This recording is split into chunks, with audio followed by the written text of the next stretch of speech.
Welcome to Sad Boys, podcast about feelings and other things also. I'm Jarvis. I'm Jordan. What the hell is up? I'm tired. But also, I was like trying to not take my ADHD medication, and I was going to be even more tired. And that is the lesson of the show. Guys, don't take your medication. I was trying. I can't do it. Dumb. It doesn't do anything. No, it does. The ideas that you're having when you don't take them, they're really good. I failed to consider that I should just rise and grind, actually. I should just pick myself up by my bootstraps. When do you feel like, because I know we both, we got our relative diagnoses very late in life, just both mid-20s, I think, when we got, and did you ever have like I think I was quite explicitly, at least on a subconscious level, like, no, it's failure if I get diagnosed and help and get medication or something. I may not say it explicitly, but I definitely, when growing up, that was very much the predominant energy. Interesting. I don't think I thought about it at all. That's mainly because I was like drinking 1,000 units of caffeine a day. And like, but that's the trouble, right? Because sometimes you can overpower it with unhealthy self-medication and you go like, oh, I just need to find a way to feel caffeinated. Yeah, let me drink a sip of this coffee and then I'll answer your question. Everyone else must just be better caffeinated. I got an eggnog flavored one. I'm not fucking with it at all. This is fine. I do feel like I still have a little bit of that stigma in my head where it's like, why can't you just do this? You failure. To I me? say that. No, to me. So you've been saying that to me? Well, I think it about you. I've never said it out loud. I feel that way fine. like all the time, especially like this week and last week and every week. But Next week. Especially, next week. This week, I've been feeling very much like a failure. I've just been feeling like I haven't been able to do anything, and it's frustrating. But it's like, I don't know. I'm sure it'll pass, but it's also just like on top of that, my sleep has been kind of messed up. And I feel like I'm just completely off kilter. Mm-hmm. I'm like off my game, in all ways. Which, I mean, the frustrating loop is like, man, I'm so tired. I can't sleep. Now is the time for my human body to kick in and use the sleepy juice, whatever's being leaked, to make me go to bed and feel good when I sleep. And then the second you're in bed, it's like eyes wide awake. And Don't worry, like, I fixed it. Yeah, and it's like, okay, but then I like try to step out of bed and then it's like, ooh, drowsy again. And you like, so it's this weird thing where you can't ever activate your brain to do anything productive, but then you're also tired unless you try to sleep. It's like, how do you navigate this? I don't know. What the hell were the cavemen doing, bro? Foraging, I guess, mainly. You ever think about cavemen snoozing? Like a midday nap? Yeah, well, like you wake up with the sun and then you're like, fuck that. Oh my God. I'm going to make a sleep mask out of leaves. Out of silk. Yeah. That I will refine. Yeah. It would be kind of wild to, whenever anybody has tried to espouse the value of the paleo lifestyle or whatever, like, it's what our ancestors did. Like, yeah, most of what our ancestors did kind of stank. Yeah. It was pretty bad, actually. Well, it was pre-deodorant, so it definitely stank. Oh, my Lord, can you imagine? That's really the Magic School Bus time travel, like, oh, we're going to go back and see what the Victorian era was like and pass. I do feel like we must have discovered perfume and deodorant pretty early, because I sometimes feel an instinct to, like, if I smell, I would just rub whatever on me. It smells strong. Just start running around. I need to like make something cover this up. That's true. I think as soon as we were kind of operating with opposable thumbs, first instincts coming in are like, how do I smell? Is gaming around yet? Do we have an Xbox? Do we have an SD card that why fixes? they I had- feel like the thumb really started to peak around like the N64 controller. Once that was here, it's I feel like maybe DualShock, when you were using both thumbs. That's true. That does change everything. Pretty huge. Because I'm old enough to remember the PS1 controller without a single analog stick. Jacked up. Sad. Waste of time. Sad. Waste of time and potential. Thumbs are sat there like, I guess I'll just only touch the face buttons and accidentally hit one. What are we talking about? Gross. But then in disgusting. DualShock comes along, and then the gyroscope on the visit. Now we're like, oh, that's what wrists are for. The gyroscope sometimes stresses me out. I don't like when there's extra functions that I'm not always thinking about. So I had someone try to give me their number recently via the bump. Oh yeah. And I turned the bump off. And I'm like, I'm sorry, I'm like this. I turned it off. First iPhone I ever got, it was a hand me sideways. I got it from a friend. Okay. I got a hand me sideways iPhone, and the reason I wanted an iPhone, like the only thing, is that I'd seen friends use an app which allowed you to do the bump essentially. But there's like a 3G. Yeah. And I tried to use that app and then bumped into the issue that like I was in like school and I wasn't making contacts. I wasn't networking. It wasn't applicable. 20 years go by, or 5 or whatever. Yeah, I'm young. Sure. And then seconds, really. Now I'm just like, it's finally paying off, and I don't want to do that. Don't touch my phone. It's like, yeah, It is cute. It's cute. It's When cute. people It's hit cute. it. Hello, Sad Boys Live, Howdy. coming to a Los Angeles near you, and also on our Patreon after the show. We are doing a show on January 11th at 7:30 p.m. at Dynasty Typewriter in Los Angeles, California. Yes, sir. Be there, be square. If you are not in Los Angeles or won't be able to make the show for any other reason, the show will be available on our Patreon. We're recording it with 1 billion cameras, and it's going to be beautifully captured for your viewing pleasure. And also, for those who are not local, look out later this year. Maybe we're doing something where no one can see it live, but it's special, okay? Maybe it's a little treat. Maybe it's a little treat. We're in So your dream. we'll be in your dreams.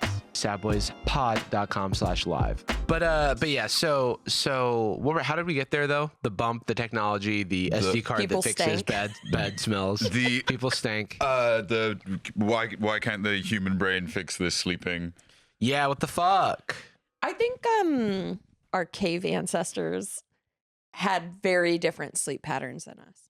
Yeah. Like wildly, like they went to bed like as soon as it got dark, and then they would wake up in the middle of the night, do stuff, Like putting and a then blanket over they a had like dog's 2 crate. sections of well, sleep. you're about to tell us that we should do the Ubermensch. I actually think like we should. Polyphasic sleep. No, I think. Well, that we've- is polyphasic sleep. What you're That is describing. polyphasic Not the sleep. Uberman's like a whole different. It is polyphasic, but the poly is like, I think you're sleeping like 6 or 8 times. Yeah, that was, let me tell you, on my brief attempt in my final year of college, it's really effective if you are mainly playing Dark Souls. Yeah. And then waking up with the energy to write the thing you're supposed to write, finding out that the hand in for that was like weeks ago, plural, and going, oh, let me just play a little Dark Souls, figure this out. I feel, again, I think we've talked about this before, but there was a guy I went to college with who did it, and it felt like it took a village to like make sure that he was getting awake. And he did it to quote unquote watch more anime.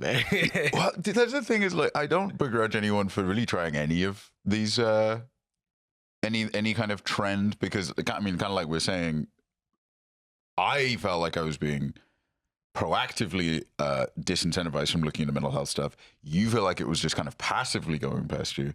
But the desire to feel better is always there. The desire to get deodorant, even though it doesn't exist, I'm sure was always there. And now, I'm curious on your thoughts about it, because I think I've mostly shed the bias of medication's cheating, or like medication's what it's, you know, my medication is it's B12 to me at this point. It's like, oh yeah, I just have a natural deficiency in X and Y category. I'm very happy Yeah, with you have a natural deficiency in being cool, so you need to take I actually have to take one that reduces how cool I am, because I'm overdosing on being so cool, is what the doctor said. And Agree to disagree. But when I went to the doctor, I saw your results also. No, that breaks confidentiality. They left it on the table. Yeah, you should have looked. Actually, the cops were on their way. Yeah, but no, it was on the table and the wind blew it up. Right. I was supposed to read it. And then a bird came by and said, "Cuckoo, these are Jarvis's results." Whoa, I can't read that. And he says, I'm going to read I'll it read out them loud for you. Wow. And I heard them, and I won't. And I tried to close my ears, and then I grew new ones. I grew new ones. But yeah, I heard them, and your results were bad, and mine were great. Okay. But I don't even need a cool supplement because I'm just the perfect amount of cool. fuck, that is good. Yeah, that's true. But there's like, I mostly no bias. And then when my energy or like kind of general headspace is low and I'm feeling depressed, it's like all the bias slips back in. Mm-hmm. And I take my medication and I go like, great, here we go. Oh, pop your normal pills, you fucking idiot. And it like it sinks back in out of nowhere, which I know it's just insecurity or whatever. That reminds me. I'm like wondering if I don't think I took my normal pills. I got to go upstairs and take my normal pills. So I went upstairs. What's your normal pills? And I took my normal pills, and then I was reminded that we got a little holiday present from the kind folks at Mythical. Hashtag Rhett and Link. And we've got that on the episode, right? And they hashtag Rhett and Link.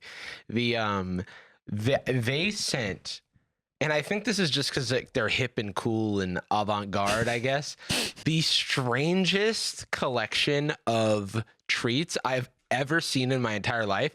And I'm gonna tell you the one I already brought down 4 of them, which will tell you. But the one that you guys don't know about is this one that I just brought, which is a tub. Fried chicken fairy floss. Jacob So it's made like a face. candy, cotton candy, but essentially. fried chicken. But fried chicken. Yeah. Ugh. Do you think has Good Mythical Morning broken their palate? I think Like, they're they just don't. like, this is they- normal food. They don't know how to taste unless it's weird. Question. It's Has like- fairy floss? Has anybody else heard that term before? Well, isn't it kind of British? Candy floss, fairy floss. Candy floss is what I grew up saying. Oh no, Who calls it fairy floss? sugar floss. The hell's going on? I think you call it candy I'm floss. Mandela. You're bleeding. Your nose. I went to go eat one of those and I smelled it and decided not to eat it. Yeah, that is saltwater taffy, which is great, but it's dill flavored, which is what the fuck. Let me smell it. Something ain't right. I guess we now have to try one of these. Yeah, I think you guys have to try them. Oh, Yeah, something ain't You right. have to eat one. what the fuck? This is Pad Thai flavored. pad thai flavored popcorn. Yeah, What? that's fine. It's like peanutty and I feel like delicious. popcorn, for whatever reason, might be the most versatile base for weird flavors. Yeah, agreed. Because also we have a storied history of putting a lot of weird shit in popcorn. Well, The yeah, any technology's of these there. flavors on popcorn would be great. Fried Yeah. chicken popcorn, Dill popcorn. Dill That's popcorn. what you can buy at dill Target. popcorn. This is Iowa sweet corn marshmallows. So that's this. And then last but not least, I feel like marshmallows are kind of sweet, corny always.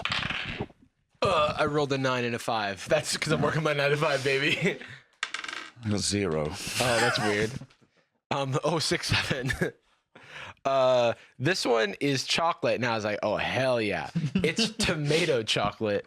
It's white chocolate tomato. The hell is that? The hell is even that? Invisalign. Sorry. Pad thai popcorn.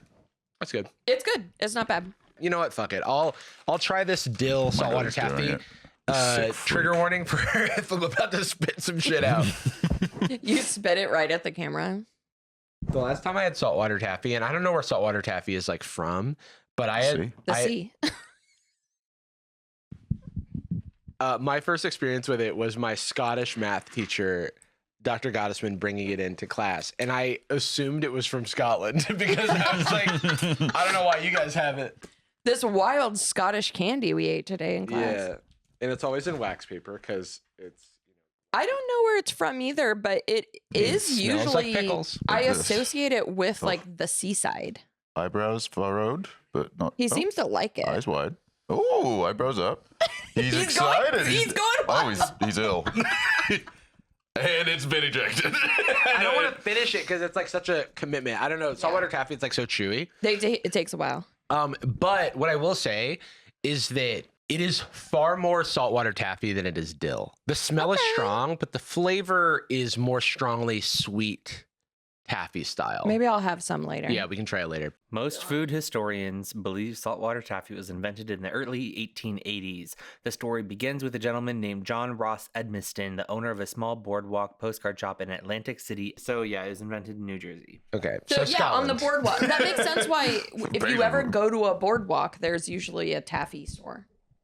God, the number of times I've been to a boardwalk is like. Is it you The guys? number of times I've been to a taffy store. I'm like so busy at boardwalks these days. You know. I've been to Coney Island. I've been to Santa Cruz Two. boardwalk, Santa Monica. 3. Brighton. Don't point at me when you reference Britain. Brighton. Right. The Stroud. Yeah. That's kind of You it. been to the Stroud Boardwalk? It is landlocked. So we went to the Streamer Awards. No which nominations. is the talk of the town. For whatever reason. Mostly the not streaming Not part. streaming at any point. Yeah. At any point. That always screws us. But, you know, I think we've been to a few now. It's a good time. It's a fun time. It's nice. Food's very good. Seeing everybody. We were sitting with Eddie and Alana and Ethan. We got a funny table that was one of the few ones that was kind of formatted like Statler and Waldorf. Where we were just like lofted up. We were like, looking instead over of a everything. circular table, it was lined along next to one of the little balconies, and we're just kind of like staring at everyone below us. It was Waving at Eric. Hello. I do feel like there were a lot of controversies that came out of this Streamer Awards, which were interesting. I was, maybe you remember a little better than me. I memory hold this stuff so fast. I can't remember if the previous Streamer Awards had a bunch of similar reactions and just kind of like drifted into the sand. I don't think so. I feel like this is like, I feel like we're in an unprecedented era of farming.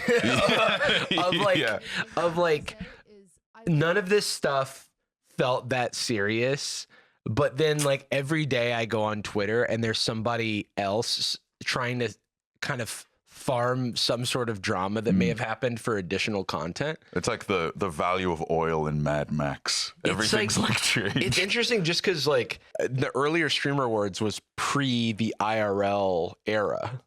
Because like now that's true. we're It was kinda we're in the IRL streaming era, and that's got to be like very weird to navigate, especially for like an event, because you have IRL was the abnormal, like it was like just chatting gaming, and then in the IRL early way days of low, Twitch, yeah. IRL was like Ice Poseidon and like Pokemon Go like streamers and shit like that. Burger Planet. I feel like part of it is like streamer backpacks and stuff becoming reliable tech. Yeah, that's true. But you know, it's like I've gone to a few Cuties events and I always appreciate like being invited, but it is interesting to see that evolution of like an outside like anthropologist. Yeah, well, just like how I've mentioned this before, where if you were at an event with a bunch of IRL streamers, it feels like you're in a stealth game and you're like trying to dodge the like vision cones of like everyone's cameras. Must have been the wind. And then the guard walks in that same pattern again. Or even like I went to a friend's, my friend Jalon had a little like Friendsgiving / early Christmas type party, the White Elephant thing. And that was streamed on her channel. But there were a few times because it was mostly like B-roll, and then like the camera she would talk to the camera and stuff. But like we were like eating dinner, and I was sitting next to Emma Langevin, and she was like, oh, are we on stream right now? And I'm like, yeah, that is so real. Cause like, you just don't know. And it's like, we weren't being mic'd or anything like that. I think there's like a sixth sense that I think when you IRL stream all the time just kind of goes away, and you don't become self-conscious of being on camera in the same way. But like, it takes me long enough to get used to I'm on camera sat down. The idea that every like step I take and every arm movement I'm doing has the risk of being commented on as like, this guy doesn't know what to do with his hands. Look at the guy, look at the way this guy walks. Nice hat. It's interesting. Like, I feel like we have a very different perspective of like the average goer to events like this. Cause like Streamer Awards, you know, there were like, we know Cutie and even the production company that was helping put on the show, like Real Good Touring was helping this year. And like, we've worked with them in the past. And so we know that, or they've worked and they do like, you know, Jacksepticeye's charity event during Christmas and all these things. So I felt I'm like the most biased person in the world when it comes to some of this, just because I know that everybody's working really hard. Yeah. You know? And with the parents at the recital. You know, we're just like, 100%. I hope this goes good. Yeah. And it was also interesting because there were more YouTube and Twitch representatives at the Streamer Awards than there had been in previous years that I remember, because I immediately ran into my YouTube partner manager and my Twitch partner manager. Suspicious. Which is funny because that I have a Twitch partner manager because I don't really stream on Just Twitch. to check in. Yeah, it's like there was a time though, and people remember the Darman Bingo days, and I get lots of DMs about bringing that back. But with my current being tired all the time and executive function issues, And the current Darman being a person.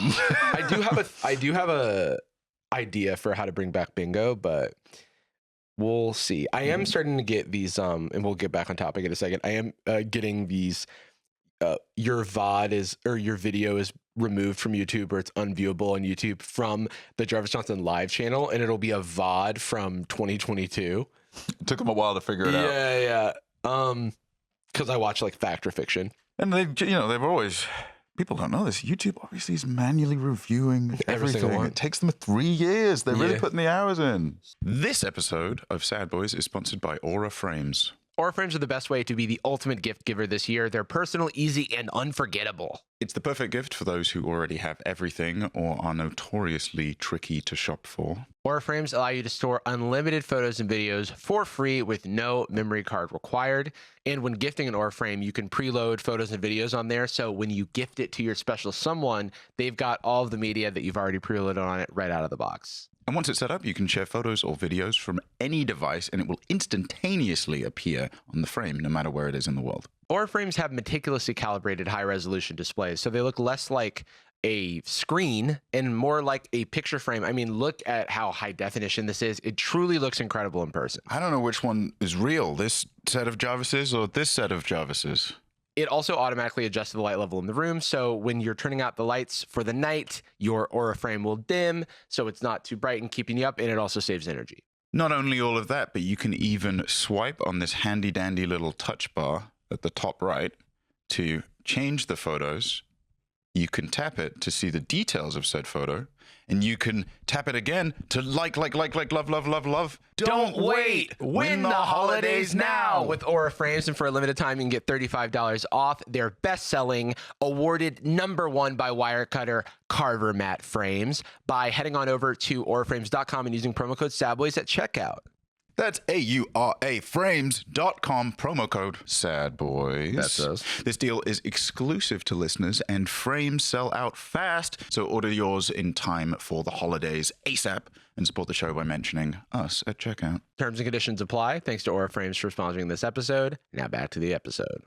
The general run of show felt very normal award show fare. I feel like you've got Cutie's been doing stand up. Cutie's doing the award show host roast everybody a little bit. Opening up with a couple of, we got Robert De Niro here. Yeah, more like, A good fella. Can you pass me some fucking De Niro, brother? No, you don't want to give me any money? You could tell that's what was going on, but I feel like maybe there was some disconnect in the clientele, the personnel, in expectations, ribbing people. Some people may have actually been more offended or may have taken things a little seriously. We've reached the point where Twitch is so big, and this happened to YouTube decades ago, where it becomes larger than one community. Yeah. It becomes a bunch of splintered factions.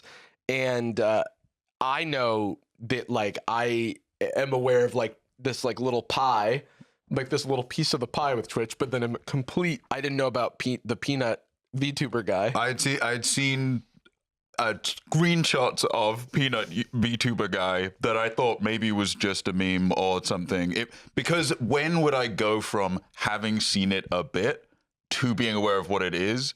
Partially because I'm not a Twitch explorer.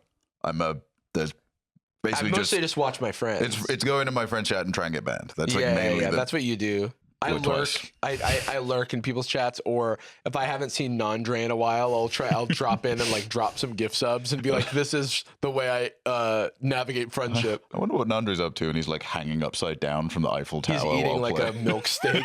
Yeah. But food poisoning stream. But I guess one place we can start, because there's a lot of stuff that went down. There were some There's some reactions that people had. There's in the show had a Kanye moment. That's true. Which was pretty wild, but everyone was a little bit confused. Which whiffed it was also. It whiffed really bad because no one knew what was going on. And it was in a downtime where people were kind of just like looking at their phones. Yeah, I assumed it was someone, we can talk about it, but I assumed it was someone getting up to be like, hey, everybody, there is a Hyundai Sonata currently I thought it was going to be one of like, the parking structures. I think that my streamer should have won the award. Anyway, our next presenter, But let's start with Cutie actually responded to some of the backlash, and we can kind of talk about what she's addressing. The biggest thing I have to say is I learned so much this year. Genuinely, every single year I learned so much. I have so many good ideas for next year. I'm doing a very hard pivot. I'm changing a lot of things next year. I learned so much this year. I'm so motivated. Like, I think, like, obviously I've seen it all. But I just want to say so much to this community. Thank you so much for like trusting me with this event, because I promise you with my whole heart that like next year is going to be better. I really, really know I've figured it out for next year. Mama didn't raise no quitter. Next year is going to be a movie, I promise. This would be a really good copy pasta for anything. As I was just like, I don't like her haircut. You're like, I've learned a lot. I have so many ideas. What do you think is cause she's saying she's like seen everything, right? Yeah. What is the consensus, if we were to guess, of what she is talking about? I don't know. I mean, there's some technical trouble, and that's like obviously addressable. Yeah. There's some big. I think the biggest controversies are kind of like blowing random stuff up out of nothing, because it's like cross community drama. I feel like it's like snubbings of certain awards. Oh, I can't believe you included this person, or even that peanut guy. I noticed there was some like drama within the VTuber community. Yeah, I was expecting he's not considered a VTuber, or doesn't consider himself a VTuber. I don't know. It's just like Lil Nas X is it's not a country song kind of thing. It's like there's like a little iceberg of like community stuff within each category, and that's why it's so difficult to do any sort of overarching award show, because everyone's going to be snubbed for every one of these categories. Like there's got to be like a million bajillion people. Yeah, like, it's like if the Oscars was just the art awards, and it was like this painting versus this album versus this movie. People were upset that FaZe Adapt won Best Breakout Streamer over some of the other like streamers. But the thing is like, Adapt has been around for a long time, but it's like, well, he was in FaZe doing like trick shots when he was young. He wasn't like a streamer. And so he like broke out as a streamer this year, which at the Streamer Awards, that's like what it's about. There's also the ticketed audience is like above the crowd area. Sometimes like mezzanine. There was just a bunch of yelling from there, which was a little confusing, I think, for people. Plenty of issues all over, a bit more chaotic than I remember the other one I went to being, but it was a little while ago. The thing that sticks, because there's a lot of just, I mean, what do you learn from a random thing that happened, right? It's like, I better look out for random things happening. I think maybe the thing was just not getting a lot of laughs. Well, I think that there's a certain, I wonder if people have there's a certain like having a humor about yourself type thing that I wonder if people are like taking themselves so seriously. And they're all, you mentioned it yesterday when we were talking about it, but it's like people at the Oscars aren't currently filming a movie. Well, that's the thing. It's like if Robert Downey Jr. was there in an Iron Man suit. I do wonder about that. Like so much of stream is like looking cool and farming and aura and like doing the cool thing and being the protagonist. You get the laugh, it's not you don't so laugh it's like, for someone. It feels like it might create a less generous room in terms of like jokes and stuff like that. Because and getting roasted is like, hey, my brand. It's because it's also like every cringe moment, it reads different if the other person's like playing along. Yeah. You know what I mean? Because you know that being invited to the award show, someone's not trying to make a fool of you. Yeah. But you don't know that because this is the first award show you've been to, or you're not thinking about this in terms of award show. You're thinking about this as a big stream event. Takes two to like tango. As soon as, Yeah, like yeah. a high five is not cringe unless the other person doesn't meet it. That's exactly what it And is. it's like, oh, I thought we would all kind of agreed. Okay. And I wonder, and then it's also, I've seen people write about how a lot of Twitch right now is like rewarding bad behavior.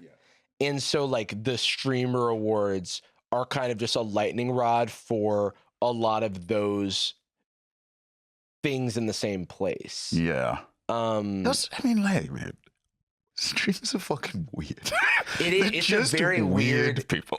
Well, no, I just think it's like everything about it is strange. So it's like what, like about like being online. Mm-hmm. And I think that there's something that I very much benefit from being a YouTuber and being a casual occasional streamer where I can tap in and tap out like at will. Yes. Whereas like I get to live my regular life, but with Twitch there's so much like always on, and there's so much like reading the chat, so much having to be like locked into what the audience is experiencing right this second. If I like, I've been playing like a little bit of Arc Raiders because it's all, you know, in the zeitgeist or whatever. Yeah.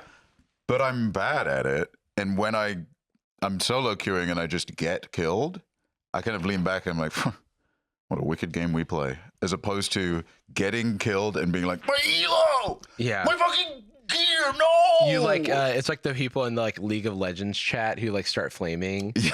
Or like Okay, you got me. I see like Drew Levin from Riot in Twitter replies of people who got banned for being toxic, and then him having to explain that like they can't say slurs. And I'm like, that's so crazy. This episode of Sad Boys is sponsored by Uncommon Goods. The countdown is on. Holiday season is officially here, so now's the time to cross names off your list. Uncommon Goods takes the stress out of gifting with thousands of unique, high-quality finds that you won't see anywhere else. They look for products that are high quality, unique, and often handmade in the U.S. They're often made by small businesses and independent artists, ensuring that your gift is truly one of a kind. Like this handmade, personalized word search pillow. Or a DIY mochi ice cream kit for the budding chef in your life. Uncommon Goods has something for everyone, from moms and dads to kids and teens. From book lovers to foodies, gardeners, and die-hard football fans, you'll find thousands of new gift ideas that you won't find anywhere else. When you shop at Uncommon Goods, you're supporting artists and small businesses. Many of their handcrafted products are made in small batches, so get them now while the getting's good and before they run out of stock. And with every purchase you make at Uncommon Goods, they give $1 back to a non-profit organization of your choice. At this point, they've donated more than $3.1 million. Cross those names off your list before the holiday rush to get 15% off your next gift. Head on over to uncommongoods.com/sadboys. That's uncommongoods.com/sadboys for 15% off. Uncommon Goods. We're all out of the ordinary. There's a certain type of mindset, even amongst what you'd consider the most normie streamers ever, that is required, I guess, or at least is like common because these are human beings that are doing a insane in-character performance for what, like 6+ hours every day. Like if you went into an office 9 to 5 each day, except every time you're in the office, you had to do like, you had to dress up like the Joker and like, you want to know how I got these scars in front of everyone? You'd probably go crazy. And, you know, man, if we record a lot back to back, I'd start to go a little bit mediocre. I was going to see if I could find in my bookmark, because it's like so much of the drama moves so quickly that... Especially if it's kind of bad faith. That I'm like, because some of the things even like, there was a drama with like Rakai, and who's like he's like 17 years old, and got banned. I don't know the full context, but he got banned for stealing some flowers or something like that. And then Cutie made a joke about the stealing thing. And optically in the moment, even we're like, oh, I must not have the context here, because this is like, this might just read to people like a joke about a black kid stealing, but then he got banned for stealing. So you see what the intention was, but also why people responded the way they did. But then there's like overreacting. Yeah. And like kind of implying this like very malicious intent. Which is makes for much better posting, because we're kind of sat there and I'm like, maybe I misheard it. What's going on? Huh? Whereas if I wanted to like get some likes, I would post like, yikes. Did she just say what I think she said? I don't want to show this original clip of him kind of going off because he like just says some very shitty things about her, and he's clearly taking it very seriously, and he's young. And then also his response here resulted in Twitch extending his ban and allegedly him getting grounded or something because he's like 17. He lost his Xbox. But I also want to say that like we've seen this with Speed, where like you can be rough around the edges as a kid and like get feedback for it and like learn and grow into a more, you know, positive figure. It's insane that you are being published at 17. That's tough. I know, man. it's insane. And so it's like it's like as much as I do, it's frustrating to see like him be enabled in this way by his community. It's still like he's, you know, so young. So I, you know, hope that he has like the right people in his corner.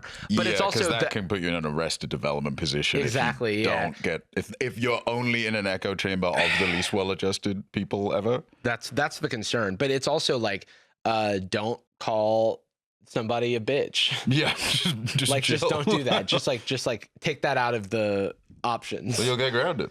Yeah. And it's like if you don't get grounded, it's like people will think less of you. They will, you know, it'll impact. And it's like, and it shouldn't even just be about what happens to you if you do the bad thing. It should be about how you make people feel, and you shouldn't be doing things just because of the reaction. You should be doing things just because of the consequences. Yeah. The part of the consequences should be, oh, I'm going to make someone feel bad, so I don't want to do that.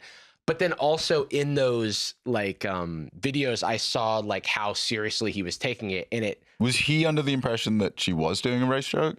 From what I could tell, there's more to the story of his ban, and it like allegedly his assistant was supposed to pay for the flowers or something like that. Right. And it just like, and I don't know. How the fuck do you keep over? You know what I mean? I'm like, I'm not. There's just too much. It's all hearsay to me. But at the end of the day, it's like understandable why there is backlash.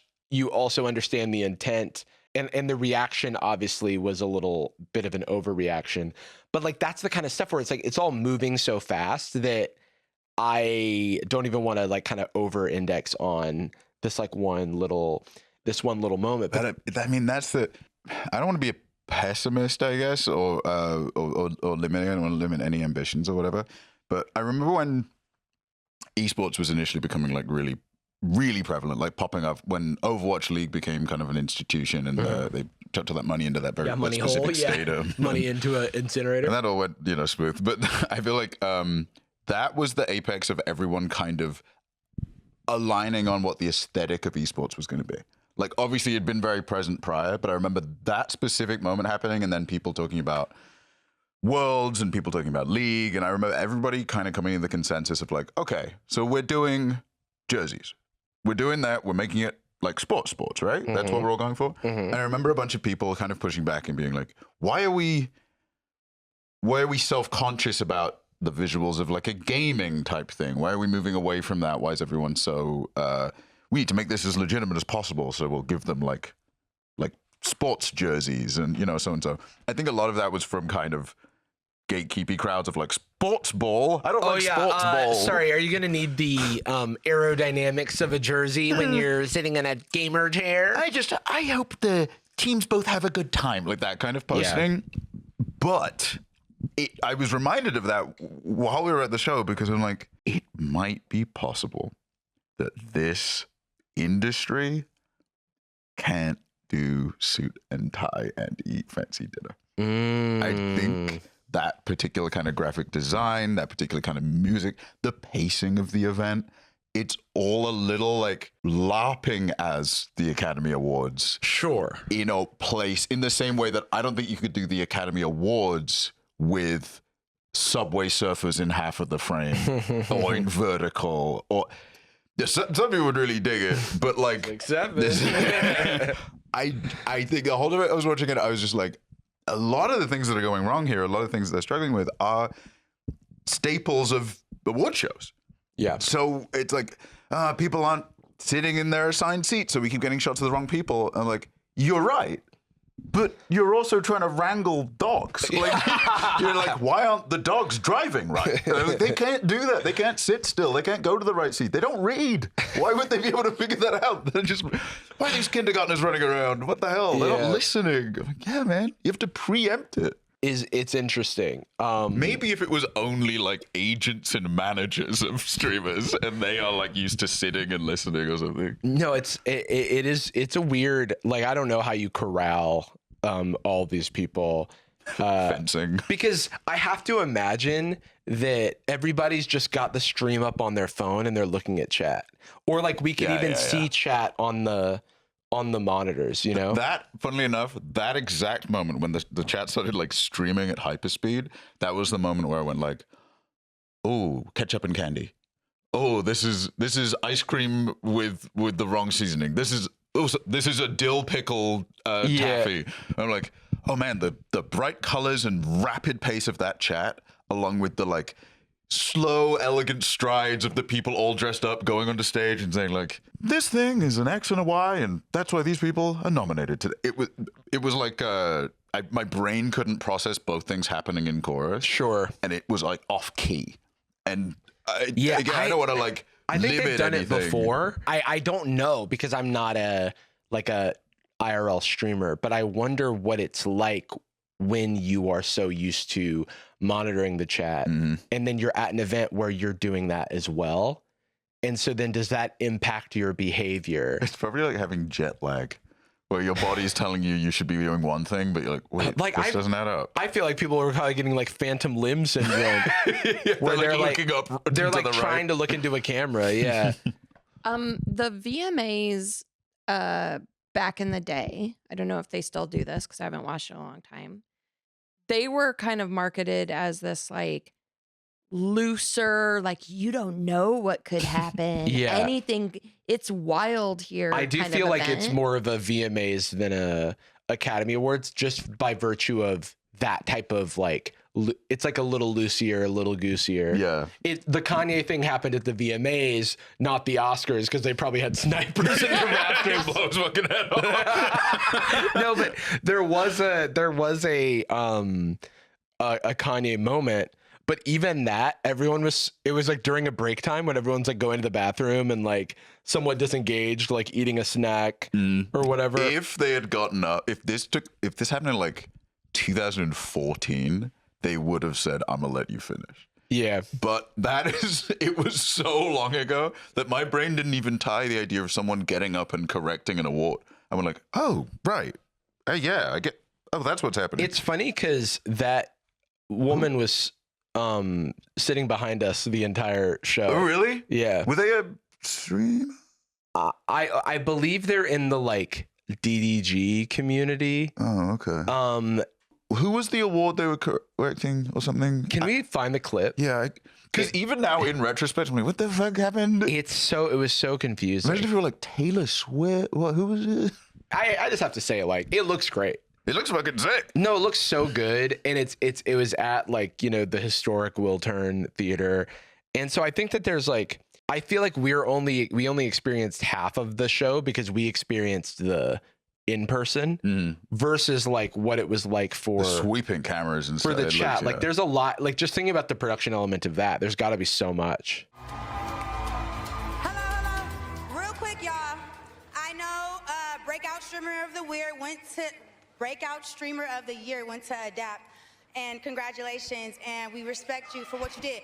But Rakai should have won Breakout Streamer of the Year and DDG. I don't care what y'all say. Shout out Rakai, shout out. Blah, blah, blah, blah, blah.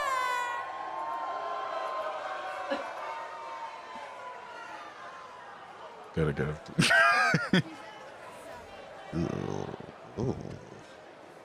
That's such a long shot. That's really funny. It was so confusing because when she got off, everyone thought it was like a part of the show for a second, and then you saw like a bunch of security people like escorting her out. Yeah, it was like literally, it was a break, right? It was during a break. I assumed they just weren't even still live. I thought they were in like a commercial break. Actually, kudos to the production for like locking in because they thought that maybe they were in the wrong. It looked so much like an award. Yeah. Like she was strolled up in that exact way. Mike was the right height. Yeah. She leaned in and then did all of that. I'm like, oh, this is a funny bit. Is she going to say like, it should have gone to Oscar Isaac? He's not a streamer. That's the joke. Anyway, Hassan trucked his dog. Breakout streamer, Paramount Plus. What is the fan? The fan club is about a different thing. Oh no, sorry, not the dog. I'm talking about the fan. Oh, the fan club. Got it. We can watch that. I remember in the moment it was happening, me and Eddie just got back from the bathroom. We were comparing penises, and we sat down. And I don't know if we'd seen the initial setup, only that Fan had like walked over and was doing the floor routine stuff and doing a good job of it. She was navigating it relatively well. But again, a lot of stuff's not landing because of the right, because she's doing the like her style of humor, and like if you don't know who she is, then it like might come up. I just think it comes back to me as like a generosity thing. Because if I'm on a show and like I'm playing, because it's a you're doing like a bit. I'm like gonna be trying to like give them what they're looking for or play along. Yeah, because it's more fun, but including you, it's more comfortable. Yeah, it shows that you can have humor about yourself, et cetera, et cetera. If I go on like D-Tune's Ghost stream, I've never been a supernatural believer at all. But when I do it, I'm like, yeah, I'll try. Sure. I'll put on the machine. I'll chat to the ghost. I'll laugh about it. But because it was genuinely fun because I looked in. But like, I guess when you're in protagonist mode, you can't laugh at something that doesn't align with you because it's you're the doer. Well, that's the thing. It's like I feel like, well, do I look good here? It's a thing that reminds me of improv class when people would try to be the funny one in the scene, and it's like not what the scene needs. Yeah. And I'm not asking the every streamer to be an expert improviser, but you can just tell that the priority is like I need to look good. Yes. Could you explain your inspiration for your outfit tonight? It looks familiar for some reason to me. Camera's over there. Why would it be familiar to you? I don't understand. I mean, I got it in China, but yeah. Maybe because I'm Chinese. Maybe that's why. It just looks familiar. I mean, it's like. I only remember this because I was like doing this to Eddie. It's like the thing is, it's like the intention is there. This is an in-person, off-stream. Not to be the friend that's not woken up, but it is very much like maybe it whiffs, but this is not worthy of like you were going like, oh my god. Yeah. Did you see? What was making me laugh so much was like, what are you doing? wait, hold on. It made me very happy. So I suppose in net positive. It didn't feel like some of the other interactions where it felt like someone's like trying to get one over on you. Yeah. You know what I mean? It was just such a, I don't know. This one only stuck in my brain because I was so, maybe I was also bewildered because I'd only just gotten back. I'm like, what the hell is going on? I didn't realize that she said it looks familiar to me. I'm like, Hassan should have picked up the joke she was trying to make. Am I insane? Is it the joke? What is the joke? He's wearing a Chinese suit. It is that, well, right? he's So that's the wearing. joke she was making too. Yeah. Because the thing is, it's like a... He's wearing a Chairman Mao suit. Chairman Mouse. Like Chairman Mao Because wore that's- that exact suit. That's what I thought was going on. And then, okay, here's what it felt like happened. Knock, knock. Who's there? Nope. Like, she went like, hey, knock, knock. And he went, hey, who's there? And she went like, who's there? Because I'm Chinese. And I thought that Hassan actually did the nope because he said he didn't pick up on why would it look familiar to you. He said, who's there way late? Yeah, it was like. But then she said was, that, like- I feel like she was teeing him up because you're Chinese. And then she's like, oh my God. Yeah, It's kind of one of those. That's like what it felt like she was teeing up. Steve Harvey that setup. looks familiar to me. Yeah. Name something that gets hard when something's sexy.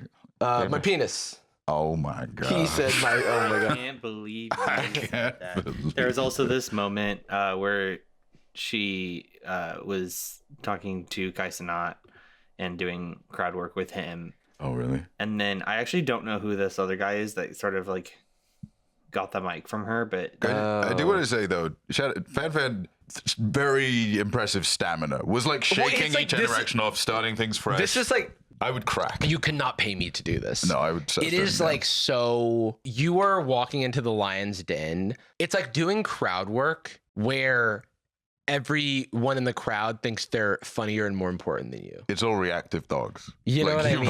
might- yeah. I do.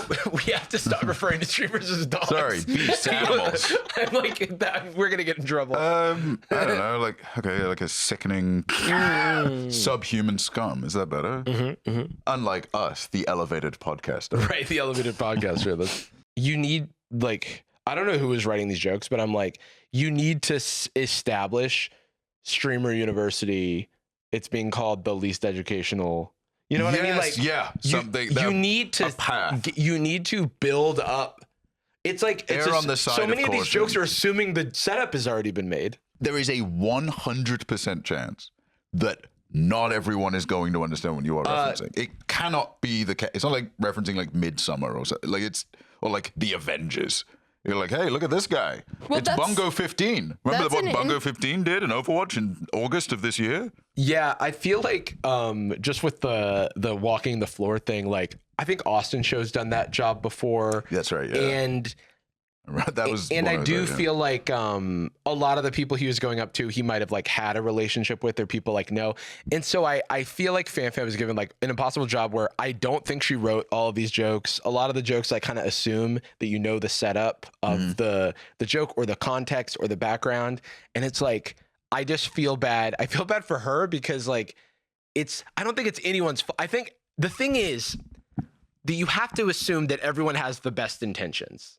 Like who's putting together the show. Yeah. Because they went out of their way to like try to get all these people like in the room together, you know? It's like, and I know that there's like a lot of hoops to jump through to get that happen. I know for the Rakai thing, he was like banned on Twitch. So Cutie had to like go to Twitch and get a permission to, because you can't show a banned person on a Twitch stream. So it's like, I know that like in getting these people there, it wasn't like meant to embarrass them.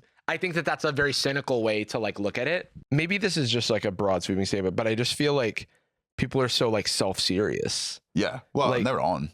You know, yeah, especially. exactly. Yeah. It's like they're protecting. It feels like their brand is being challenged and they're having to protect themselves, you know? and the audience buying tickets are probably pretty team sportsy a little. I mean, For if sure, you're a yeah. really active Twitch watcher, you have your favorites, and you definitely have the ones you don't like. Yeah. And so they'll be popping for. It's like if it was like an audience of Redditors. Right. It's not gonna. No one's gonna be like, "Huh, yes, good." We're gonna be like, "That sucked. I'm gonna kill you today." Yeah. It's hard to like thread the needle when the streamers like want to be the protagonist and look like the funniest person in the room or the best person in the room at all times. Because I feel like people are taking things way too seriously. But then I think that like that's just clip farming. Definitely. You know what I mean? Where That's it's like, the industry, yeah. oh, I can exactly, and it's like I can make this bigger than it is because it creates drama, which now draws eyeballs. Yeah, if we make a comparison between a normal awards show, there's like an implied separation between the people talking about the event and following the event and the people featured in the event. There's like no one is contacting Quentin Tarantino about like he's not seeing the clips of him like, oh, got snubbed, oh, this shot was mid, dude. It's like very not to mention the fact that like Conan isn't running it. He is hired to do that portion of it. I couldn't tell you who the hell runs the Oscars. Yeah, it's a streamed event that like already we've seen this from Twitch people. It feels like it's one of the leading industries of clipping something without its full context or clipping something that like presents something in a bad light simply to farm engagement. I can't even imagine what else you would like. That seems like the whole thing, right? No, but like I just think about like Dexerto and shit. Yeah. Well, they like post like extra Emily did this and stuff. And like that, like when that is so much of the attention economy around streamers is that, then it is impossible to run a show that doesn't result in people like, it's like if you're like, oh, I need to find Hassan saying something without the context, find Kai Cenat saying something without the context, whatever, find something that's awkward, and then you've seen the stream and you know that it's not that awkward or it's not that serious or it's not that whatever, but then now you've kind of isolated everybody to this like live stream fails or this like Dexerto post or something, and then that gets you the eyeballs on X. It just feels like it breeds this like negativity that is the negativity economy, and it is a kind of impossible to win situation regardless of how the show is run. I think you mentioned it a minute ago that when we started talking about it, like we're in an era of like harvesting or something a little more. It's not only not as generous, but like, I don't know. I think I went for like the Stream Awards like 2 or 3 years ago. And don't get me wrong, like, the world's been a mess. It's not exactly, like crispy clean now, but Twitter was not called X. And I think that like there is very specific pivot in time where it did become like conflict is so much more present now in a way that I don't think people appreciate because it happened kind of quietly, weirdly subtle, but now it's hard to remember a point in time where you'd even try and find something non-confrontational. Also, the streamers now exist in this world that knows that there's a huge economy of clipping them out of context, etc. Yeah. So that might even be weird. Yeah, I know. It's like that might even be more contributing to like not wanting to be generous in the moment, or like maybe being like on the defense because you feel like something is presented in a way that's like supposed to get you. God, I don't know if I could. That idea specifically, like that feels like the dream of being on stage at school with no pants on, but permanently, like you're always like ready to get embarrassed or that. Whoa, yeah, dude. I don't know. It's like being live and thinking about every sentence I say, and then like some part of my brain going like, oh. Yeah, so streamers are the bravest among us. They're working the hardest job. That's why it's live. They're first responding. Right, they're first responding to content. Us, we're more like considered wise. We're wise, no, but also soy, lame, what? Not exciting. No one's clipping us for drama. Cool. And but yeah, it was a fun time. It was nice. The food was really good. So that cheesecake was really good. Oh, the cheesecake was really good. Shout out Katie. Damage. I know it's like an extreme labor. It's also a thing that like Cutie puts on these events, and I'm like, you don't have to do this, but it's like that's like her thing, labor what she like wants to do. Yeah. So it's like it's interesting to see it come together, and also the like optimism she has given the like people having these negative reactions or clipping these things out and stuff. It's like I'm glad you're doing what you do, because I can't do that. I'm sure some of it is definitely like calluses built up from regular streaming. Yeah. And she's like does a lot of cooking streams and is really good at it. That's true. What was that birthday cake she made one time for? She made a birthday cake for Sam. What was it? It was like a character, and then we ate a bunch of its face, and it looked really weird. Yeah. Sonic? Was it Sonic? It might have been Sonic's face. Was it Sam's birthday? It was the house that Sam has had birthday parties at. Yeah. So I do remember Cutie coming over for... I think it was him. Yeah, that was crazy. That was the most visceral experience of everyone was just eating a cake at the same time. You know, it looked like a... tearing it apart, like a horror. The rage virus. Yeah. You know, the really specific thing, kind of like a tree of life moment where iPhoto or whatever will always be like, remember this? Mm-hmm. Like, I hate that. Remember when you were in a loving relationship and now you're alone? That's me. I have that, like, I won't say where the house was, but that region of place. Let's Oakland. Anytime I'm in Oakland, it's Kingdom. like, remember Oakland? Yeah. Remember Oakland? Here's the first photo you took or whatever. The one that always comes up is the Sonic cake with half its face torn away. And so I'm scrolling through, I'm like, memories. Oh my God. Yeah, Jesus. What happened? Stop showing that to me. Are you okay? All right, we got some other stuff to get to. Speaking of AI, you can't... Anastasia style segue. Yeah, why it's really just speaking of, and then the topic that we weren't speaking of. We could just do speaking of and then go, and then you dub it in. Speaking of AI, Sam Altman was on Jimmy Fallon. The king. Which is like... the kings, the clash Jimmy of the Fallon Titans. is such an uncritical host. Like... petting Trump's hair. It's so annoying. I used to really like the late night, his like late night Yeah. when he was on late night. But it's so annoying. Like, cause I just saw this clip of him with Sam Altman. Can we pull that up? Sam Altman, CEO of and founder of OpenAI, which is not very open, but is very AI. It used to be a nonprofit. It's very AI for sure.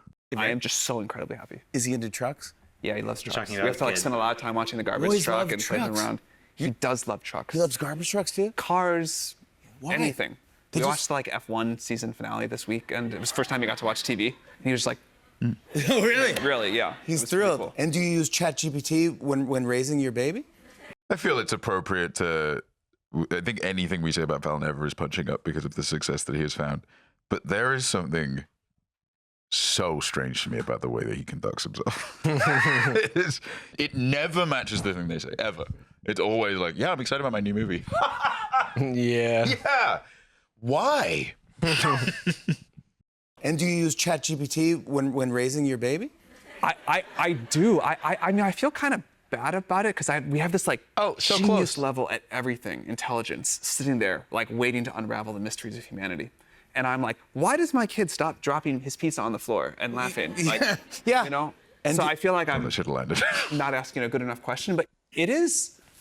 I don't. Wait, why? Sorry, I'm stuck on the question he asked ChatGPT. Why does my kid stop? I think he Dropping? misspoke. I think he means, why won't my kids stop? Oh. He's not used to this sort of thing. Also lying. You know? Yeah. I also love how he's like, yeah, we just have this genius at everything just sitting in We our can pockets. unlock the mysteries that of in. humanity. Just No, slip it you over real can't. quick. I've got this like friggin' thing I made that's going to cure everything, so I don't look too much in the details of it, and the funding's actually needed. But then I'm asking him like, what the hell is Paw Patrol? and then it doesn't know the answer. So it must not be a genius at everything. That's a fantastic question, Sam. Wow. Oh my God. You should indulge in your delusions. You should indulge, please. I cannot imagine having gone through that, like figuring out how to raise a newborn without ChatGPT. Clearly, people did it for a long time, no problem. Yes. Months, But- years. So I know, like That it's one makes clearly- sense. He's like, yeah, people did do it for a long time. And you can't imagine it. You were it. You can't even imagine it despite being a child. Dada, did you ask ChatGPT why I drop pizza? I don't know why I keep doing this. But I have relied on it so much. I mean, it's obviously like the most important thing to happen in my life, so it's top of mind, and I use it all the time. But like, I was a couple. Wait, Hold on. I thought he was talking about his newborn, but actually he was talking about I don't think so. ChatGPT. He was talking His about other it. baby. Like if I had a kid and we weren't even talking about them, and I referred to anything as the greatest thing that's ever happened to me or the most important thing to me, I would go like, that probably sounds weird because I have a kid. If I was having a conversation about my child, and I said like, yeah, dude, I love my kid. It's one incredible day. I mean, thing I'm most proud of is the Sad Boys podcast for sure. But my But the kid, kid, is. I he can't drops- imagine raising it. He's Without, so good at dropping pizza on the floor. it's kind of pissing me off actually. Yeah. It's the one thing ChatGPT can't do. Can't fix. I need to build a human frame for this ChatGPT so he can stop. He can grab my kid's arm and say, no. It's funny for him to be like, wow, I guess I just needed to ask a better question. Like, oh, okay. So it's not working? I mean, if you ask the question with the answer in it, I guess it'll, yeah. Wait a second. Is it a newborn or can it hold pizza? Good point. Yeah, it's dropping it because you're trying to give this infant pizza. Why does my newborn why does its head keep rolling back when I don't support it? Yeah, when I don't support it. I'm trying to support the most important thing in my life, my laptop. Leaning it against the side. What if he doesn't actually have a human child? Yeah, he's talking about his laptop? Yeah. A couple of months ago, I was at a party. I was talking to this guy, and we had kids about the same age, so we were talking about that. And he was like, "Oh, what's your kid doing?" Normal conversation.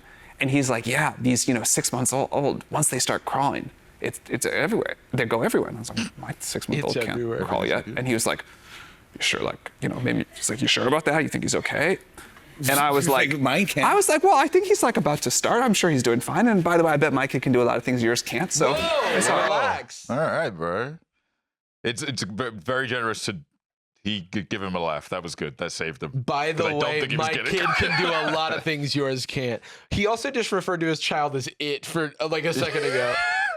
He's clearly having trouble discerning between his two children. It goes everywhere. Yeah, it goes everywhere. My child can do way more than yours. You can ask it to create a to-do list out of a series of random tasks you've set up. You can you can look for things with it. But then I like ran to the bathroom and I was like, do I need to take my kid to like the doctor tomorrow morning? Like, is this okay? Should every kid be able to walk in 6 months? Yeah, crawl. And Whoa! Whoa! Perfect. That was. Okay. That is like that has the same energy as when Tucker Carlson accused him of killing a man. Yeah, like, okay. We talked about that on Sad Boyz Nightz a few months ago, I think. I immediately thought of Logan Paul going roving. Roving. Work. Roving. Plane. Roving. Crawl. That was it. I was a Fallon is definitely he's very agile when it comes to shifting the tone with the right reaction face or something. Because that was very nearly just a really unpleasant moment. Yeah, look at Jimmy's face. Because he could have just gone like, oh yeah, sorry. My bad. And like clearly he just misspoke. It's like, bitch, you just called Crawl. this your child an it a second ago. Didn't correct you there. and I mean yours can't. No, Mike, yours, mine walked at right. Yeah. But mine was on Dancing with the Stars at 7 months. there we go. Semi-finalist, no big deal. But it was a really, I got this like great answer back, which was like, of course it's normal. Of course you don't need to go to the doctor. You know, parents do all these sorts of things. And by the way, and it's personalized, like ChatGPT gets to know you. And you know, by the way, you're the CEO of OpenAI. You probably That's are really funny. That's really funny. Oh my God. Hey, by the way, you're the CEO and your dick is huge and I think you look really cute today. Thank you, ChatGPT. Why would you say that? That's so kind. This is like when Elon, it was like, yes, Elon would win the piss drinking contest. Yeah. He told this story to a producer, and the producer punched it up, and then now he's sort of memorized it. Like the way that these talk shows work, everything is like so pre-planned. Sure. Yeah, unless you're like a friend or something. Or you go on, like there are some shows. I think Stephen Colbert doesn't really like to do the pre-planned stuff. Well, we took him off the air, so. Oh, we did. Yeah, we Defeated. did, yes. Yeah. Defeated. With the Dark Souls text. Demon cleanse. Colbert cleanse. I think that like Sam, he's not good at this. It's crazy though, because he has to do so much talking. But the people, I think Why he didn't they hire a needs it to different be guy? just so like he's not a comedian. He's not a performer. Even when Jimmy said, yeah, my kid was on Dancing with the Stars, he goes, there we go. Mm-hmm. What? Good stuff. Good stuff. Nice. Good work. It's one of those people that are well-intentioned, but if you're joking around with them, they hear you with a, that's so funny. Nice. Funny stuff. Roving. Anyway, it was crawling. And in other news. And I'm actually a great parent. And as the CEO of OpenAI. I mean, I hope he understands that it can't say something else. It is incapable of saying, well, you're not that smart. Like, you're not that good at stuff. Also, who is this guy at the party who's like negging him about his child? Oh, wow, your child can't fucking crawl? Yeah. You should go to the fucking emergency room. Is it okay? Is it okay? Now, next thing you're going to tell me is this been dropping pizza all over the floor. Oh, that's bad. That's actually very terminal. bad. It's terminal pizza dropper. Why are you giving your 9-month-old a slice of pizza? That's what I'm trying to figure out.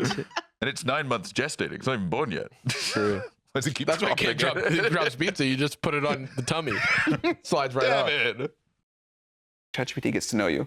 And you know, by the way, you're the CEO of OpenAI. You probably are around like all these high-achieving people. Maybe you don't want to like project that onto your kid, and you should just like relax, and he'll be fine, and you know, whatever. And I was like, oh, okay. I've seen you in a couple of interviews too, where you were saying people were asking you about ChatGPT, and you're like, well, it's kind of interesting because rich people have these great, amazing doctors and lawyers and business managers, you know, whereas people that don't make enough, as much money as these people, they don't get those opportunities. And what ChatGPT does, they have the same, you can get the same answer. You're just typing in these questions, you'll get the best. No, I think this is a cool thing about technology. I was like, it's also like Google search. Yeah. You can say that about any tool. I feel like I'm going insane. Like, I know it's because we're they're claiming it's elevated and like it's no, because it compiles so much more information. Fairy dust, lies. No one ever cites any question that isn't literally a search. Like they're not even saying like, "Hey, how's it going?" Sorry if this was weird. They say of those things are like you didn't need to ask ChatGPT that. You could have Googled it. And you would have gotten a human written article that says what ChatGPT is stealing from. You would have, all you need was like a modicum of due diligence to maybe scroll once and see if there's like a source that you think is reliable. Yeah. As opposed to this, which is no source. And you're like, well, they must have picked the best one. And you can ask ChatGPT for a source, but it's going to take a lot more time. And it's going to be like, okay, let me write it in prose. Let me give you like a paragraph, breaking it down. Like Jimmy mentions doctors. And that rich people get access to better doctors. But with today's sponsor, ZocDoc, sorry. Matt Wolf, that Wolf. No, but I feel like if I were to ask ChatGPT a medical question, I would get the wrong answer, likely. Well, literally, like, first of all, what Jimmy's saying is basically the same argument of like, well, a lot of people can't do art and don't have access to art. Right. So AI art helps everyone have access. I'm like, no, that is the thing we've been able to, everyone could ever do. Everyone can always. do it. Everyone could always do art. And I would rather go onto a like Cleveland Clinic, a website I trust, to ask a medical question rather than just like searching general. It's funny that it's brushing up against like a essential. I kind of understand probably why he's been saying that in other interviews, because he basically brushed right up against the foundational problem with this country. Like, yeah, there's a basic imbalance between the rights and humanity of people based on their money. And we're fixing that. I have good news. and as you know, a billionaire CEO with a company that's sapping funding and financial agility from the country, I'm helping with that. Don't worry. Healthcare, not possible. Can't do it. Well, Impossible. it's also Helping the like people not like if have you money. ask ChatGPT or even if you Google something and fucking Gemini pops up, it will take shit straight from Reddit. Yeah. It'll be like, no, you actually have cancer because of this, and it's a Reddit post about, hey, my dog has cancer. What do I do about it, or something? Yeah. It's like, no, a short story. It's not getting it. Do you think I should cut off my arm because I have like a pimple? And it's like, you're absolutely right. Dude, you're so... yeah. Look, they'll never expect it. Some people will think that sounds crazy, but as one of the hosts of the Sad Boys podcast, I think you're around a lot of pretty As the smart people. CEO of the Sad Boys company. You're probably around a lot of high achieving and it's people, like, yeah. no, you're probably around a lot of like Be nice. Don't say that you mean. doofuses. Yeah, that's true. She's right. All right. There's all right. also I wanted to like, I was gonna pop in and say something regarding him like ChatGPTing some stuff about his like it'd be like, hey, why is my kid doing this? Help me raise my kid. Help. But there's nothing to say about it because the only thing it is sad. It's it is just upsetting, and it's like, why do we think we need to be at a point where the only thing we can do is ask ChatGPT? Yeah. Because like I won't say any names, but I know some people in my life who have like started talking to ChatGPT about like, why do I feel this way? Like using it as a therapist, and ChatGPT will be like, well, it could be because of this. What are your thoughts? And they're like, oh, wait, maybe you are right. And they go, yeah, I am. Here's why. And I'm like, and those people will send those to me and be like, wow, this really helped me. And I'm like, please go seek a therapist. Please, please, please. You should talk to anything. It's just, it's so anyone. upsetting. I think the framing so much of the time, I guess what he's been doing on his podcast circuit, you know, going on shows called like The Financial Wisdomer. I assume what they're pushing for is, no, this is, look, community's atomized. You know, you might not have access to a family or people that can help you and give you some information. So we've come up with the second best thing, as opposed to we've introduced arsenic into the poison. Like you have no access to community or support or a feeling of permanence and familiarity with the people around you. So what we've done is like built a bigger wall. We've got a second thing that's keeping you from even developing a community and doesn't help you in the meantime. I also think he's fucking lying. Yeah, I think like this bro isn't using ChatGPT. That'd be insane. He knows it doesn't work. He's using it, but like in a way where it's like, let me call my $1 million a second doctor, and then I'll ask the same question to ChatGPT for fun. Why? So that I can tell a story on the internet. I don't know. It's very Reddit-like because it has so many of the details that, sure, you embellish a story or whatever, but like, I ran to the bathroom. I'm like, why? What are you talking about? You don't go to normal people stuff. You have to use ChatGPT in the bathroom? Yeah, because it's so embarrassing. It's embarrassing. It's ashamed. It is a sort of equalizing force in many ways. I remember people used to say this when the iPhone came out. Yeah. The richest... the $9 billion iPhone. What are you who said this when the iPhone came out?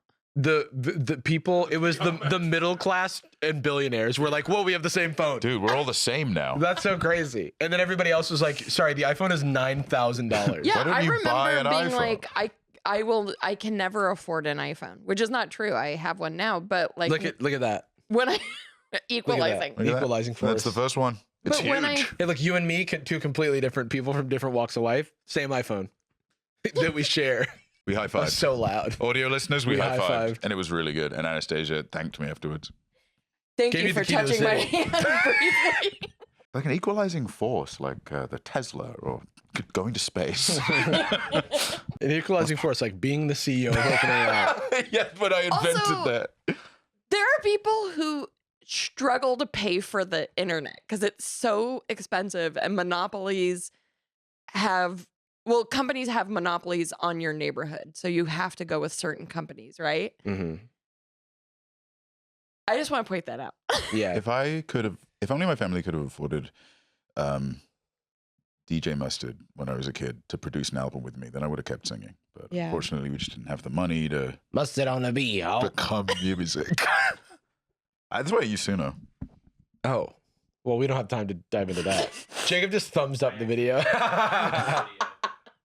All right. Powerful person in the world got the same piece of hardware that was, billions of other people got. And I think AI is pushing in the same direction. It's funny And- that using that example is funny because like the richest, most powerful people in the world include like the CEO of Apple, who has probably access to a different, cooler phone. Yeah, for sure.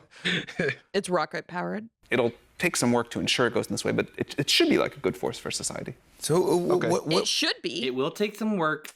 Whoa. Sorry, go ahead, Jacob. I just want to point out that Jimmy Fallon is asking a question that I've never seen him. He's like more intellectually curious than I remember. That's the most This confrontational thing might he's ever be a said. setup for a pre-planned thing, though. Just keep that in mind. What are the Let's cons? see. No cons. Oh, this absolutely is cleared by his team. Works too hard, probably. What Yeah. about ChatGPT now? What is the cons? What are we worried about?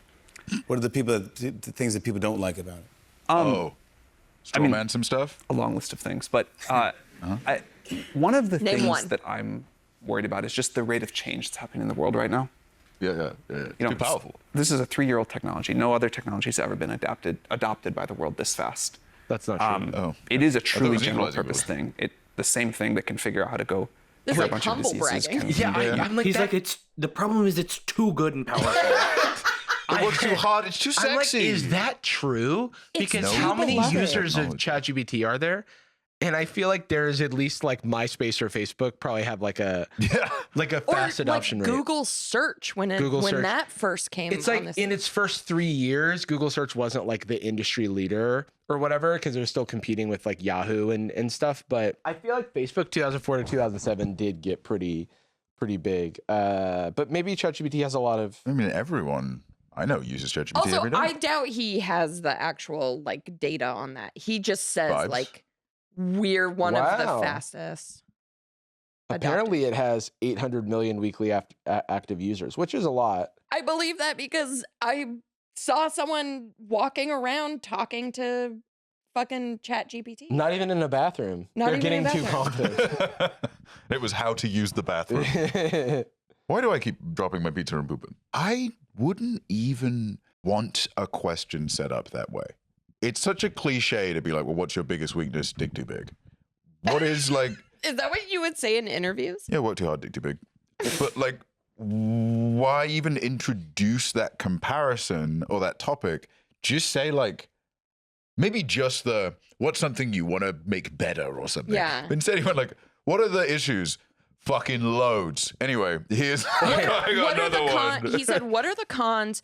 What do people not like about it?" Yeah. And then he goes, "Well, a long lot of list. things. But the biggest one is probably it's a genius. It's too good, and people love it too much." Well, we hit it with a whole lot of things.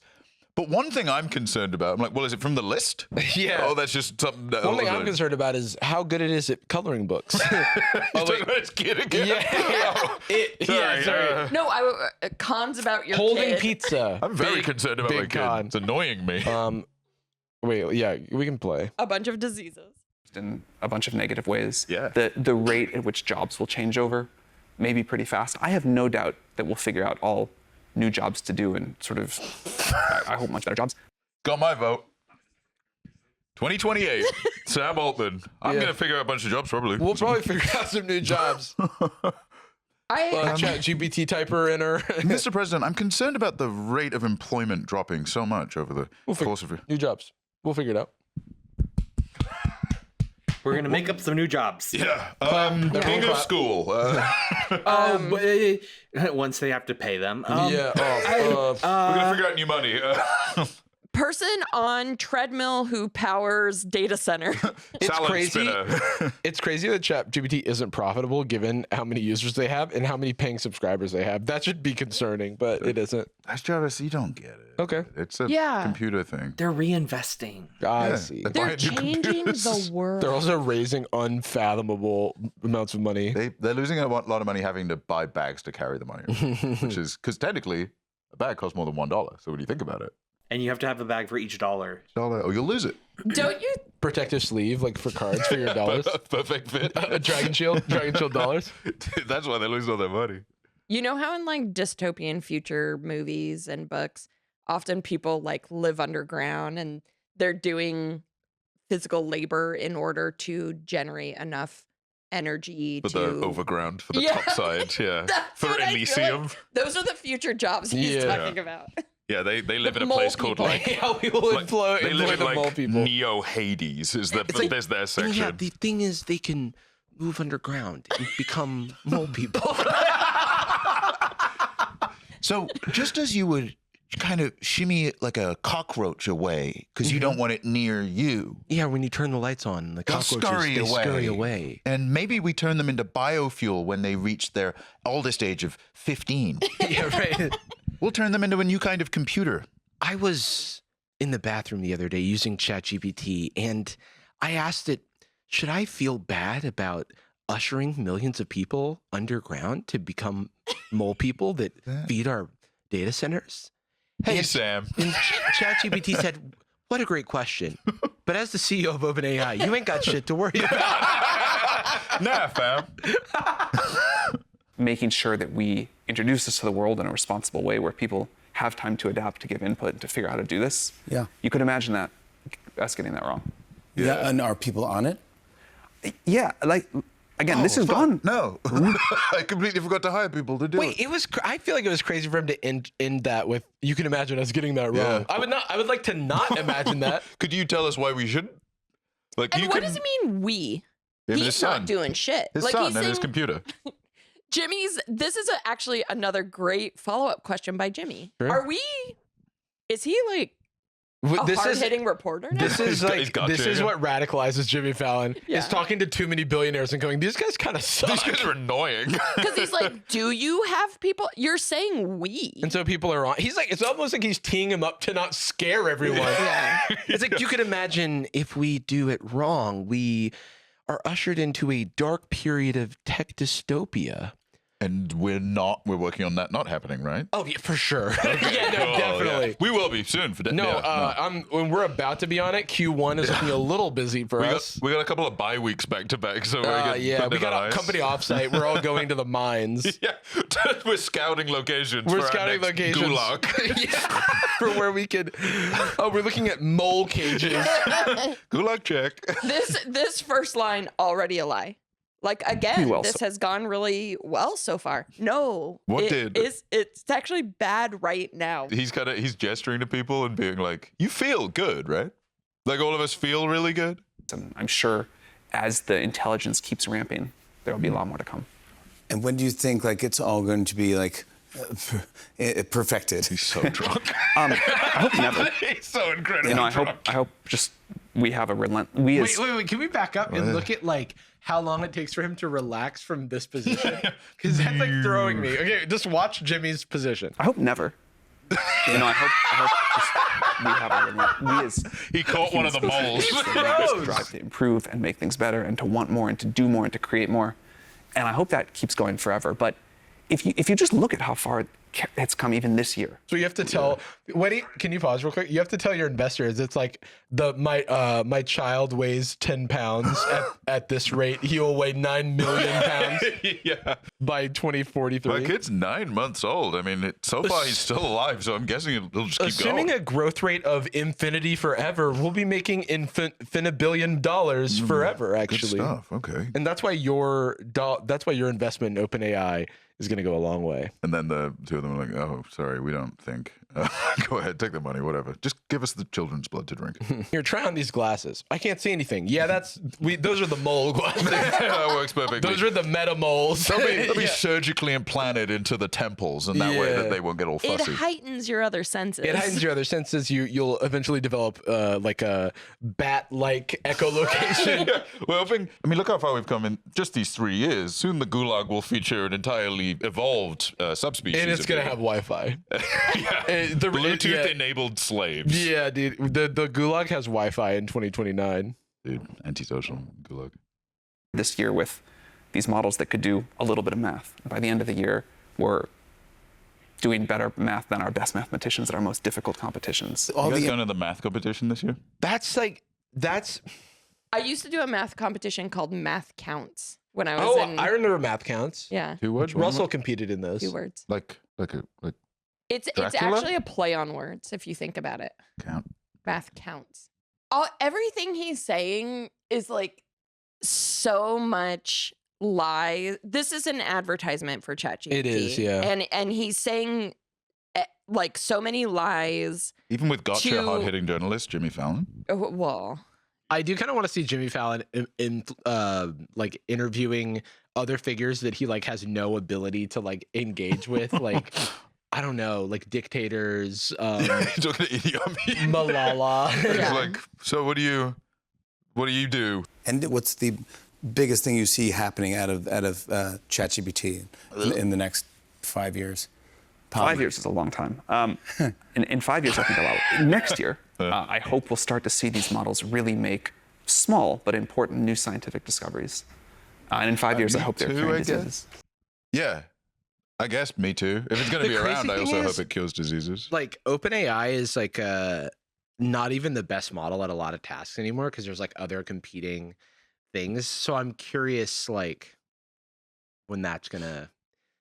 There's all this interesting talk about how, you know, because there's these existing models that people have invested like billions in research and development, you can kind of like that DeepSeek, that Chinese model. It's like you could very cheaply train a comparable model on these existing models. It kind of starts to dilute any sort of market advantage you have. Yeah, because people will just use the one that is the most convenient and available. Right, and then like the bleeding edge only really has like, and it costs so much money to train these models, and it costs so much energy. Hank did a really good video about the like water usage of AI and like what he sees as like one of the bigger concerns ecologically for like AI use and stuff. But the energy use is like a huge factor that like is probably something you'd want to call out if this was a real interview with something productive to say. Or whatever. I mean, he has his like press, like the Hank video actually goes into like the things that he said and like how it's like kind of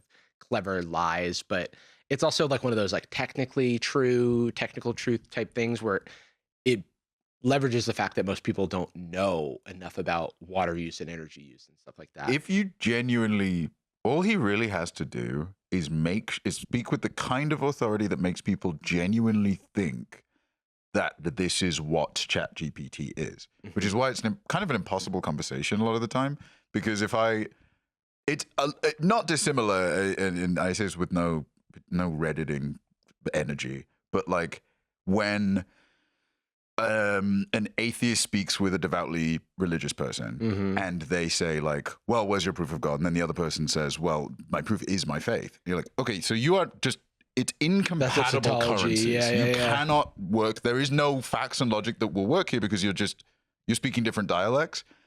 If you have faith and genuinely believe for whatever reason that ChatGPT is the magic thing from movies, it is the magic AI from movies, it's Skynet, it's just the smartest thing ever, then all of these answers make sense. Like, yeah, it's eating up a lot of energy, but it's so smart that it's going to make a new energy. If you genuinely think ChatGPT is the thing from movies, which is what most people do, that's what he's pitching it as, which is him pushing that, then obviously any of the criticisms don't make any sense. The issue is that anyone that knows anything about it or has any interest in digging into it or any critique of it goes like, but it isn't the thing from movies. So what are we doing? I mean, like, it's if I like shit on your front doorstep, I'm like, that actually helps.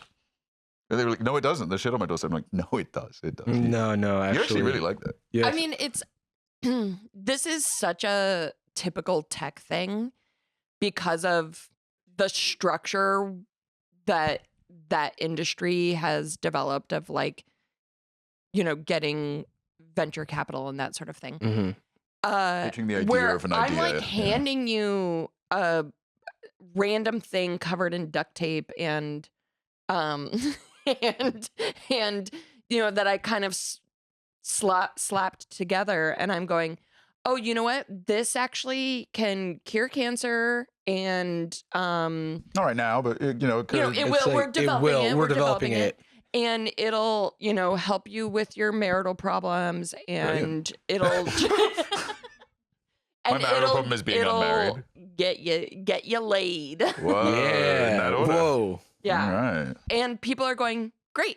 I'll take 5. Believe everything you're saying. All it has to do, it burns down an orphanage every time you turn it on. But we're really hoping that in a while it's going to have like an anti-fire system. Yeah. Okay. Well, why don't we have that now? We will with enough money from you now and enough orphans. Yeah, we're actually getting a lot from the orphanage. We need like a number of seed orphans to really jumpstart. We can start with the ones people don't love that much. And we'll scale by the and time we'll put on our special gopher glasses and we'll send them overground. Straight for the mines. Also, did I say that it would help with your marital problems? I meant it'll kill your wife. Yeah, but instructions unclear. Problem has been terminated. Thank you, ChatGPT. I wish robots still sounded like that. I know. Can we get ChatGPT like that? Yeah, no, it's like Samuel L. Jackson bot. It's actually the come here, motherfucker. This is the only thing it can't do. Jimmy asked him that, he started freaking out. He's like, within 5 years, we can't make it sound like a funny robot. It just can't be done. What else do we have? Because we got Sad Boyz Nightz coming up after this over on patreon.com/sadboys, using $5 of your discretionary entertainment spending.